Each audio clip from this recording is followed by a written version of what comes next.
the number of people who are leaving their lands, whether it be Tonga, whether it be Samoa, whether it be the Cook Islands, all around there's a concern of people leaving.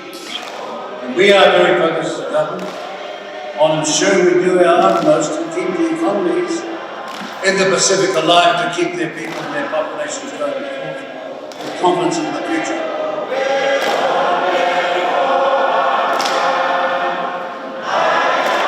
The biggest challenge to many New Zealanders of Samoan and Pacific ethnicity is in a non-connectedness with the thinking of government, city councils, local boards and their agencies.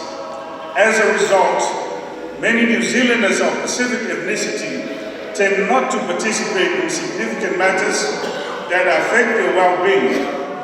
We hope that today is the start of a new era in advancing a meaningful relationship with our communities. Well, look, we don't make a promise and just walk off on it. We made sure that the bill stayed alive to go to the Select Committee so we could hear representations, and when all that is complete, we'll tell you what we're going to do. But we kept it alive because we believed that it had merit. It's important that New Zealanders belonging to the Samoan community see champions for issues that are often neglected within their community, that they find someone that reflects back to them our understanding in Parliament of their challenges.